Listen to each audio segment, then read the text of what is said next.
My father's father and his wife, that would be my grandmother and my grandfather on my father's side, they went over, they lived in Devlin in the west, that's 5 miles outside Louisburg.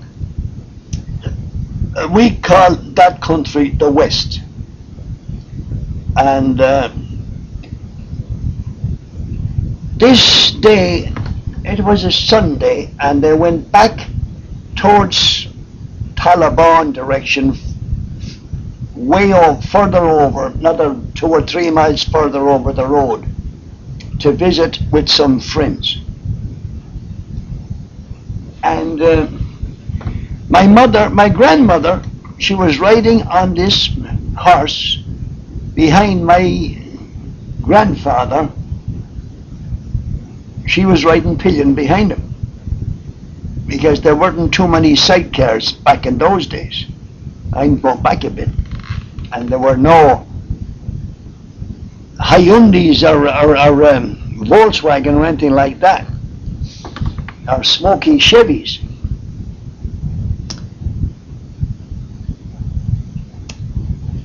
So anyways, it was after night, dark, when they were coming home. And of course you didn't need any light, because the horse would find his way home anyways, light or no light. And only delighted to get home.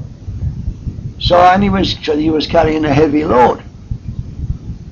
So anyways, all of a sudden the horse got scared as they were coming over the road. Black as a bag, they could see nothing.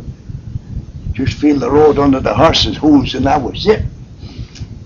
But the horse got scared, and the way he was acting, they knew he was scared, because the horse could see something that they couldn't see.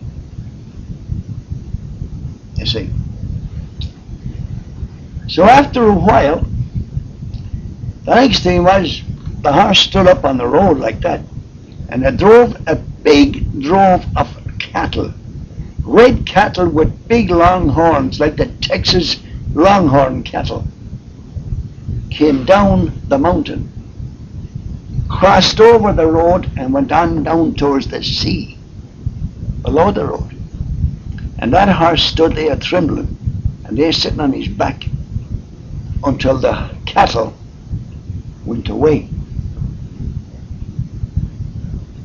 There was no place around that country that had that many cattle.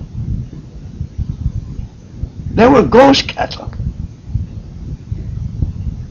Nobody had cattle like that with these big long horns on them. Big red cattle. And they came down there in a drove across the road and down towards the sea and disappeared. And as soon as the last of them had crossed the road, the horse went ahead. And he got to the house in Devlin. And he pulled up outside the door into the house, and the man jumped down and took his wife down, and she went into the house, and as soon as she did, the horse swallowed her in afterwards. Didn't wait for the husband, my grandfather. He went in too. And you think he could get him out? No way. No way. That horse wasn't coming out. He was scared stiff, and he wouldn't go out. So the only thing the old man could do then, my old grandfather, was to go out to the haggard and get some straw and take it in and bed the horse down in the kitchen on the floor for the night. And that's what he did. And that's where the horse stayed until morning. And when they get up in the morning, they let the horse out, and he went out in the daylight. But he wouldn't go out at night, because he had seen what he had seen. Now, that is a story I heard my father telling. Because back in those days, there was an awful lot of ghost stories around. To make your hair stand up on your head listening to some of them.